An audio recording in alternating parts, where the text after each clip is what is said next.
Hello everyone, welcome to PV CBSE maths. आज हम इस वीडियो में एक्सरसाइज 7.2 के 8th क्वेश्चन को सॉल्व करेंगे। 8th क्वेश्चन है students, if A and B are -2, 2 and 2, -4 respectively, find the coordinates of P such that AB is equals to 3/7 of AB and P lies on the segment AB।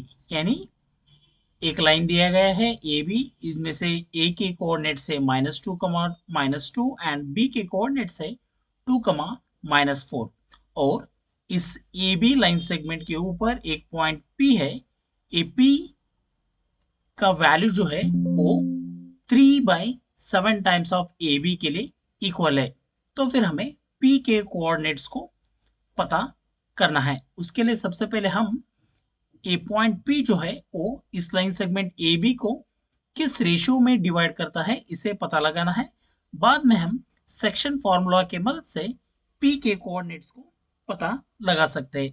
तो फिर सबसे पहले पता करते हैं m1 is to m2 का value. सो यहाँ पे दिया गया है A P is equals to 3/7 times of A B. Cross multiplication करें तो हमें मिलेगा 7 times of AP is equals to 3 times of AB. So 7 times of AP is equals, हम लिख सकते हैं स्टूडेंट्स 3 times of AB को हम लिख सकते हैं AP plus PB. So 7 times of AP is equals 3 times of AP plus 3 times of PB. So 3 times of A P को हम इस तरफ ले लेंगे। सो हमें मिलेगा 7 times of A P minus 3 times of A P is equals to 3 times of P B. Simplify करने से हमें मिलेगा 7 times of A P minus 3 times of A P, यानी 4 times of A P is equals to 3 times of P B.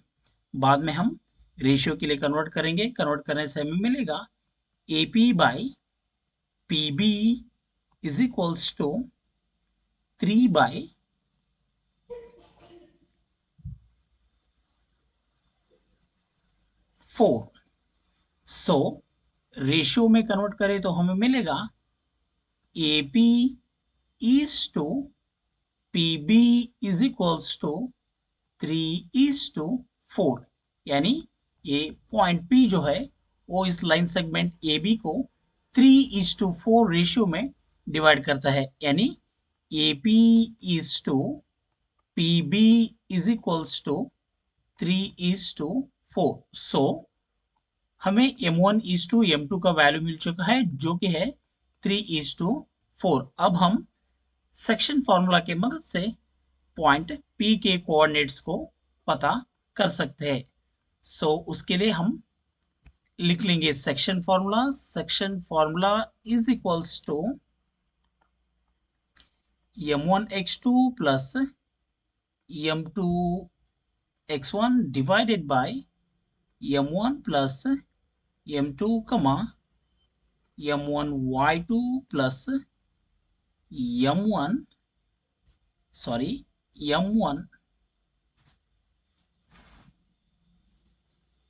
m1 y2 plus m2 y1 divided by m1 plus m2। ये है students हमारे section formula.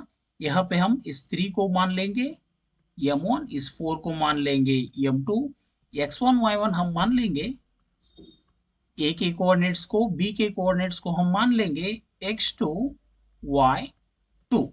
So simply हम इस formula में इस values को substitute करेंगे और पता लगाएंगे कोऑर्डिनेट्स ऑफ p। सो हम लिख सकते हैं students p of xy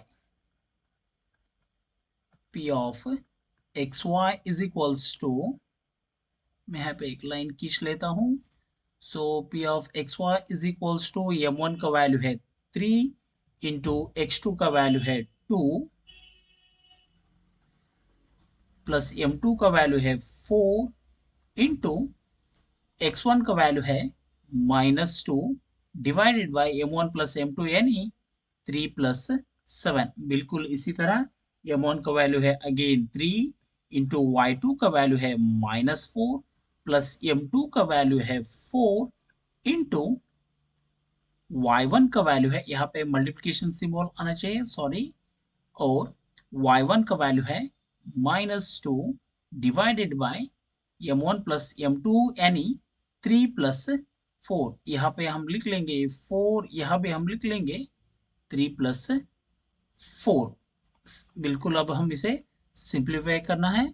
so p of x कमा y इज इक्वल्स 3 टू ज़ा हमें मिलेगा 6 प्लस इंटू माइनस हमें मिलेगा माइनस 4 टू ज़ा हमें मिलेगा 8 डिवाइडेड बाय 3 प्लस 4 यानी 7 कमा यहाँ पे प्लस इंटू माइनस हमें मिलेगा माइनस 3 4 ज़ा हमें मिलेगा 12 plus into minus again minus 4 two ज़ा हमें मिलेगा 8 डिवाइडेड बाय 3 प्लस 4 यानी 7। So p of xy is equals to 6 minus 8 यानी हमें मिलेगा -2/7 कमा -12 -8 हमें मिलेगा -20 डिवाइडेड बाय 7। सो p के कोऑर्डिनेट्स है स्टूडेंट्स -2/7 कमा -20/7। ये है स्टूडेंट्स इस 8th क्वेश्चन का सॉल्यूशन। आई होप इस सवाल का जवाब आपके समझ में आ चुका होगा। Thank you for watching the video.